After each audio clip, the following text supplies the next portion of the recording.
السلام علیکم ورحمۃ اللہ وبرکاتہ نحمده ونصلي على رسوله الكريم رب اشرح لي صدري ويسر لي أمري واحلل عقدة من لساني يفقهوا قولي رب زدنا علما رب زدنا علما اللهم إنا نسألك علما نافعا ورزقا واسعا وقلبا شاكرا ولسانا ذاكرا وعملا متقبلا اللهم طهر قلوبنا من النفاق وأعمالنا من الرياء وألسنتنا من الكذب فإنك تعلم خائنة الأعين وما تخفي الصدور آمین یا رب العالمین۔ تفسیر سورۃ الاعراف آیت نمبر 127 سے 132 تک۔ اعوذ باللہ من الشیطان الرجیم وقال الملأ من قوم فرعون أتذر موسى وقومه ليفسدوا في الأرض ويذرك وآلهتك قال سنقتل أبناءهم ونستحيي نساءهم وإنا فوقهم قاهرون قال موسى لقومه استعينوا بالله واصبروا إن الأرض لله يورثها من يشاء من عباده والعاقبة للمتقين قالوا أوذينا من قبل ومن أن تأتينا ومن بعد ما جئتنا قال عسى ربكم أن يهلك عدوكم ويستخلفكم في الأرض فينظر كيف تعملون ولقد أخذنا آل فرعون بالسنين ونقص من الثمرات لعلهم يذكرون فإذا جاءتهم الحسنة قالوا لنا هذه وإن تصبهم سيئة يطيروا بموسى ومن معه ألا إنما طائرهم عند الله ولكن أكثرهم لا يعلمون وقالوا مهما تأتنا به من آية لتسحرنا بها فما نحن لك بمؤمنين۔ پچھلے سبق میں ہم نے پڑھا ہے کہ پچھلی آیتوں میں پڑھا ہے کہ جب اللہ سبحانہ و تعالی نے حضرت موسیٰ علیہ الصلاۃ والسلام اور حضرت ہارون علیہ الصلاۃ والسلام کو فرعون پر اور اس کے جادوگروں پر غالب کر دیا، جیت گئے، تو جتنے بھی کافر جادوگر تھے وہ سب موسیٰ اور ہارون کو شکر کا سجدہ کرتے ہوئے دیکھ کر خود بھی وہ سب سجدے میں گر پڑے اور ایمان لے آئے، اور انہوں نے اعلان کر دیا قالوا آمنا برب العالمین رب موسیٰ و ہارون، موسیٰ اور ہارون کے رب پر ہم ایمان لاتے ہیں۔ ان آیت میں اللہ تبارک و تعالیٰ فرماتے ہیں، اور ان کے اسلام لانے کے بعد پچھلی آیتوں میں آپ نے یہ بھی پڑھا ہے کہ پھر موسیٰ جو تھا، ہارون جو تھا، اس کے تن بدن میں آگ لگ گئی اور اس نے کہا کہ میں تم سب کے ہاتھ پیر مختلف طرف سے کاٹ دوں گا اور تم کو سولی پر بھی چڑھاؤں گا۔ اور سبحان اللہ ان مسلمانوں پر جو نئے مسلمان ہوئے تھے، جو صبح کے وقت تو کافر تھے، جادوگر تھے، لیکن آخری حصے میں، شام کے آخری حصے میں وہ شہادت سے سرفراز ہو گئے، شہادت ان کو نصیب ہو گئی۔ اور فرعون نے یہی کیا، ان کے ہاتھ پیروں کو کاٹا اور ان کو سولی پر چڑھایا، اور پھر ان پر کوئی بھی اثر نہیں ہوا فرعون کی باتوں کا، سبحان اللہ۔ اور وہ اللہ سبحانہ و تعالیٰ سے دعا کرنے لگے، ربنا افرغ علینا صبرا وتوفنا مسلمین۔ ہم کو بھی چاہیے کہ ہم یہ دعا پڑھا کریں جب بھی کوئی مشکل، مصیبت، پریشانی ہے تو اللہ سبحانہ و تعالیٰ سے صبر اور استقامت کے بارے میں دعا کرنی چاہیے، اور آخر تک ثابت قدمی کی بھی دعا کرنی چاہیے کہ اللہ سبحانہ و تعالیٰ ہم کو صبر عطا فرمائے، اس مصیبت پر، مشکل پر صبر عطا فرمائے، اور اس کے ساتھ ہی استقامت نصیب فرمائے، اور جب بھی ہماری موت آئے تو ہم لا الہ الا اللہ کہتے ہوئے اپنے اللہ سبحانہ و تعالیٰ سے ملاقات کریں۔ ان آیات میں جو ابھی میں نے پڑھی ہیں، اس میں فرعون اور اس کے سرداروں نے جس چیز پر اتفاق کیا، اور وہ موسیٰ علیہ الصلاۃ والسلام اور ان کی قوم کے لیے اپنے دلوں میں جو نفرت اور بغض چھپائے ہوئے تھے، اس کا ذکر کرتے ہوئے اللہ سبحانہ و تعالیٰ فرماتے ہیں وقال الملأ من قوم فرعون، اور قوم فرعون میں جو سردار تھے کہنے لگے، ملاؤ کا معنی ہے سردار، جو بڑے بڑے ہوتے ہیں سردار، ان کو کہتے ہیں ملا۔ ملا جو سردار تھے وہ کہنے لگے فرعون سے، اتذر موسیٰ وقومہ لیفسدوا فی الارض، کیا تو موسیٰ علیہ السلام اور اس کی قوم کو چھوڑ دے گا تاکہ وہ زمین میں خرابیاں کریں، فساد کریں، یعنی تیری رعایا کو خراب کر دیں اور تجھے چھوڑ کر وہ انہیں اپنے رب کی عبادت کی دعوت دے۔ کس قدر دیکھیں نا، کس قدر تعجب کی بات ہے کہ یہ لوگ اس بات سے ڈرتے تھے کہ موسیٰ اور ان کی قوم ملک میں خرابی کریں گے۔ وہ یہ سمجھتے تھے کہ موسیٰ اور ان کی قوم جو ہے ان کے ملک میں خرابی کرنے کے لیے آئے ہیں، خرابی کریں گے، حالانکہ زمین میں فساد برپا کرنے والا تو فرعون اور اس کی قوم تھی، اور انہیں اس کی خبر بھی نہیں تھی، ان کو معلوم ہی نہیں تھا کہ فساد کرنے والے تو ہم خود ہیں۔ اسی لیے انہوں نے کہا وَيَذَرَكَ وَآلِهَتَكَ، اور وہ موسیٰ تجھے اور تیرے معبودوں سے دست کش ہو جائیں گے، اور وہ موسیٰ تجھے اور تیرے معبودوں سے دست کش ہو جائیں گے۔ صدا نے حضرت ابن عباس رضی اللہ عنہما کا قول بیان کیا ہے کہ معبودوں سے مراد گائیں ہیں۔ وہ جب بھی کسی خوبصورت گائے کو دیکھتے تھے تو فرعون انہیں اس کی عبادت کا حکم دیتا تھا۔ اسی وجہ سے سامری نے بھی بچھڑے کا ایک ایسا قالب بنایا تھا، ایسا جسم بنایا تھا جس کی آواز گائے کے جیسی تھی۔ فرمایا وقال الملأ من قوم فرعون اتذر موسیٰ وقومہ۔ تفسیر القرآن میں عبد الرحمن کیلانی صاحب لکھتے ہیں فرعون کی اس تدبیر کا بھی الٹا ہی اثر پڑا اور بہت سے اسرائیلی حضرت موسیٰ علیہ السلام پر ایمان لے آئے، اسلام لے آئے، حتیٰ کہ چند قبطی جو فرعونی ہیں ان کو قبطی کہتے ہیں، چند قبطی بھی آپ پر ایمان لے آئے تو فرعونیوں کے لیے ایک تشویشناک صورتحال پیدا ہو گئی۔ وہ فرعون سے کہنے لگے اس صورتحال پر سنجیدگی سے غور کرنا چاہیے، کہیں یہ سب مل کر ملک میں بغاوت نہ کھڑی کر دیں اور تجھ کو اور تیرے معبودوں کو چھوڑ نہ دیں۔ یعنی ان قبطیوں نے کہا کہ کہیں موسیٰ ان سب کے ساتھ مل کر بغاوت نہ کر لیں اور تجھ کو یعنی فرعون کو اور تیرے معبودوں کو چھوڑ نہ دیں۔ اس سے معلوم ہوتا ہے کہ فرعون کے اور بھی کئی دیوتا تھے جن کی پرستش کی جاتی تھی۔ ایک تو فرعون نے ہر جگہ عبادت کے لیے اپنے شکل کا مجسمہ تیار کرا کے نصب کرا رکھے تھے ہر جگہ، اور دوسرے قرآن سے اتنا تو معلوم ہوتا ہے کہ یہ قوم بیل پرست تھی، گائے پرست تھی، بیل پرستی میں مبتلا تھی، یعنی بیل کی پوجا کرنا ان کا مذہبی شعار بن چکا تھا، اور وہ سورج کے علاوہ اور بھی کئی ستاروں کی روحوں کے فرضی مجسموں کو پوجتی تھی۔ آگے ارشاد ربانی ہے، فرمایا قال سنقتل ابناءهم ونستحيي نساءهم وإنا فوقهم قاهرون۔ اللہ اکبر۔ بنی اسرائیل پر بیٹوں کے قتل کا عذاب دو بار مسلط کیا گیا، کتنی بار؟ 2 بار مسلط کیا گیا۔ ایک تو جب موسیٰ علیہ السلام چھوٹے تھے اور فرعون نے خواب دیکھا تھا کہ ایک آئے گا اور وہ پوری اس کے ملک کو تہس نہس کر دے گا۔ ایک تو یہ اس نے خواب دیکھا تھا، اس وقت اس نے حکم دیا تھا کہ تمام جتنے بھی لڑکے پیدا ہوں سب کو مار دیا جائے۔ پہلی دفعہ تو فرعون رامسیس نے ایسا آرڈر نافذ کیا تھا جب اسے نجومیوں نے بتایا تھا کہ بنی اسرائیل میں ایک بچہ پیدا ہوگا جو تیری سلطنت کا تختہ الٹ دے گا۔ چنانچہ فرعون نے بنی اسرائیل کے ہاں سب پیدا ہونے والے بیٹوں کے قتل کی مہم کا آغاز کیا، مگر جو کچھ اللہ کو منظور تھا وہ تو ہو کے رہا، جو اللہ سبحانہ و تعالی نے لکھا ہوا تھا وہ ہو کے رہا۔ جس بچے کو اس سلطنت کا تختہ الٹنا تھا، اللہ تعالیٰ نے ایسا بندوبست کر دیا کہ اس کی تربیت اور پرورش اسی فرعون کے گھر میں ہوتی رہی، اور دوسری بار اسی فرعون کے بیٹے منقطاع نے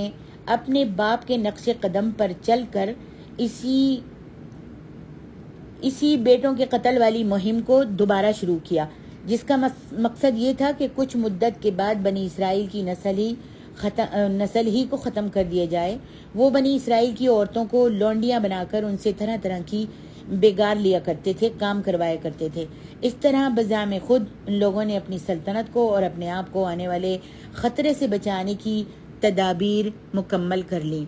فرمایا سنقتل ابناءہم ونستحیی نساءہم۔ ابن کثیر میں حافظ ابن کثیر لکھتے ہیں ان قریب ہم ان کے لڑکوں کو قتل کر ڈالیں گے اور لڑکیوں کو زندہ رہنے دیں گے۔ اس فعل کے بارے میں فرعون کا یہ دوسرا حکم تھا، اور اس سے پہلے موسیٰ علیہ السلام کی ولادت سے پہلے بھی وہ موسیٰ کی قوم کو یہ سزا دے چکا تھا، کیونکہ وہ موسیٰ کے پیدا ہونے سے ڈرتا تھا،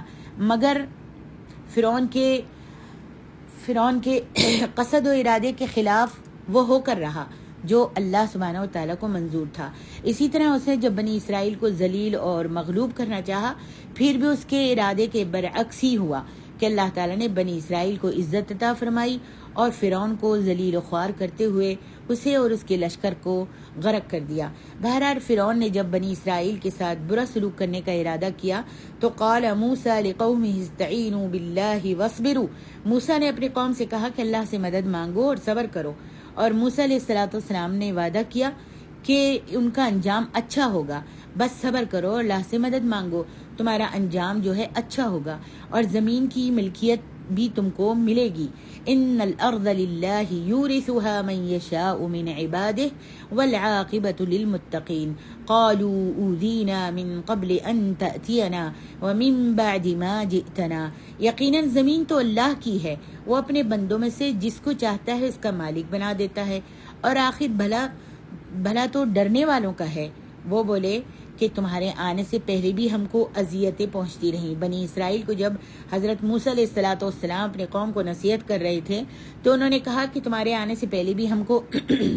اذیتیں پہنچتی رہیں، اور اب تم ہم کو مل گئے ہو اور ہم تمہارے ساتھ ہیں اور تم ہمارے ساتھ ہو، تو تمہارے آنے کے بعد بھی ہم کو اذیتیں مل رہی ہیں۔ یعنی انہوں نے ہمیں اس ذلت اور رسوائی سے آپ کے آنے سے پہلے بھی فرعون نے دوچار کیا اور بعد میں بھی۔ تو موسیٰ نے انہیں ان کی موجودہ حالت پھر دوسری جس حالت سے دوچار ہوں گے اس سے خبردار کرتے ہوئے فرمایا عسیٰ ربکم ان یہلک عدوکم ویستخلفکم فی الارض فینظر کیف تعملون، قریب ہے کہ تمہارا پروردگار تمہارے دشمن کو ہلاک کر دے اور اس کی جگہ تمہیں زمین میں خلیفہ بنا دے۔ موسیٰ علیہ السلام نے بنی اسرائیل کو کہا کہ قریب ہے کہ تمہارا اللہ تمہارے دشمنوں کو ہلاک کر دے اور اس کی جگہ تمہیں زمین میں خلیفہ بنا دے، پھر اللہ سبحانہ و تعالیٰ دیکھنا چاہتا ہے یہ کر کے کہ تم کیسے عمل کرتے ہو۔ اس طرح موسیٰ علیہ السلام نے انہیں ترغیب دی کہ تم یہ عزم کر لو کہ جب بھی اللہ تعالیٰ کی طرف سے تمہیں نعمتیں حاصل ہوں گی اور مصیبتیں ختم ہوں گی تو تم نے اس کا شکر ادا کرنا ہوگا۔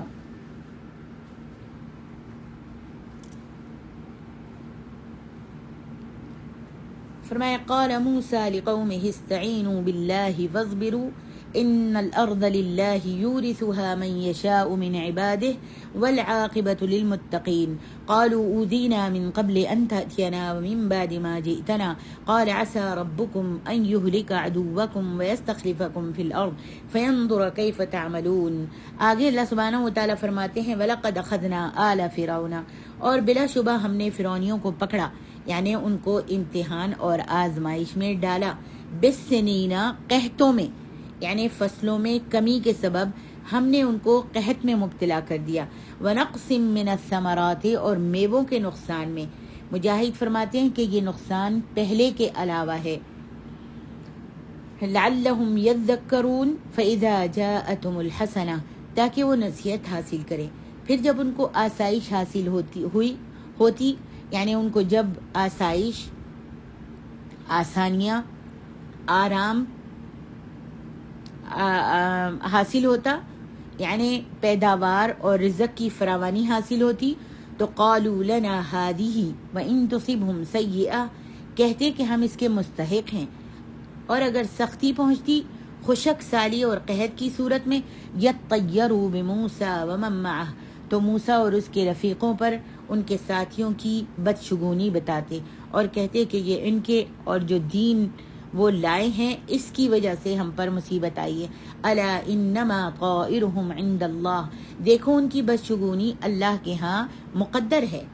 اللہ اکبر۔ حضرت ابن عباس روایت کرتے ہیں، کہتے ہیں طائرهم بمعنی مصائبهم ہے، یعنی ان کے مصائب اللہ تعالیٰ کے ہاں مقرر کیے جا چکے ہیں. مصیبتیں اور پریشانیاں اور تکلیفیں اور خوشیاں تو اللہ کے پاس لکھی جا چکی ہیں، لیکن وہ جب مصیبت آتی تھی تو موسیٰ اور ان کے ساتھیوں پر ڈال دیتے تھے کہ ان کی نحوست کی وجہ سے یہ مصیبت آئی ہے. فرمایا وَلَٰكِنَّ أَكْثَرَهُمْ لَا يَعْلَمُونَ، اور لیکن ان میں اکثر نہیں جانتے. جب بنی اسرائیل کو دوبارہ ایسی سخت آزمائش میں ڈال دیا گیا تو وہ بہت سخت پریشان ہو گئے اور حضرت موسیٰ علیہ السلام سے فریاد کے طور پر کہنے لگے کہ تمہارے آنے سے پہلے بھی ہم پر یہی ظلم و ستم ہوتا رہا اور اب تم پر ایمان لانے کے بعد بھی ہم دوبارہ وہی ظلم و ستم سہ رہے ہیں. موسیٰ علیہ السلام نے انہیں صبر کی تلقین کرتے ہوئے فرمایا کہ اللہ تعالیٰ ایسے ظالموں کا ظلم توڑ کے رکھ دیتا ہے، بس تم اللہ سے مدد مانگتے رہو، ان قریب وہ تمہارے اس دشمن کو ہلاک کر کے تمہیں اس سرزمین میں حکومت بھی عطا فرمائے گا. پھر تمہاری ایک دوسرے انداز سے آزمائش ہوگی. جب حکومت عطا فرما دے گا تو پھر ایک دوسرے انداز میں تمہاری اللہ آزمائش کرے گا. آج تمہاری آزمائش سختیوں اور مظالم سے ہو رہی ہے کہ تم صبر سے برداشت کرتے ہو یا نہیں. پھر تمہیں اللہ تعالیٰ حکومت عطا کر کے عیش و آرام دے کر دیکھے گا کہ تم حاکم بن کر کیسے کام کرتے ہو. واضح رہے کہ جس دور میں یہ صورت نازل ہوئی تھی اللہ کے رسول پر، اس دور میں اس وقت میں صحابہ کرام بھی ایسے ہی مصائب و شدائد کے دور سے گزر رہے تھے. تو صحابہ کرام کو ان آیتوں ان موسیٰ علیہ السلام اور ان کے ساتھیوں کا بیان کر کے اللہ تبارک و تعالیٰ صحابہ کرام کو بھی صبر کی تلقین کر رہا ہے اور ان سے حکومت کے ملنے کا اللہ سبحانہ و تعالیٰ وعدہ فرما رہا ہے. آگے ارشاد ارشاد ربانی ہے، فرمایا وَلَقَدْ أَخَذْنَا آلَ فِرْعَوْنَ بِالسِّنِينَ وَنَقْصٍ مِّنَ الثَّمَرَاتِ لَعَلَّهُمْ يَذَّكَّرُونَ. یہ ویسی ہی تنبیہات ہیں جن کے ذریعے اللہ تعالیٰ چھوٹے موٹے عذاب بھیج کر لوگوں کی آزمائش کرتے ہیں کہ وہ اللہ کی طرف رجوع کرتے ہیں یا نہیں. ان تنبیہات کا نتیجہ بھی ان کے حق میں صفر ہی رہا. جب بھلے دن آتے تو کہتے کہ یہ ہماری عقل مندی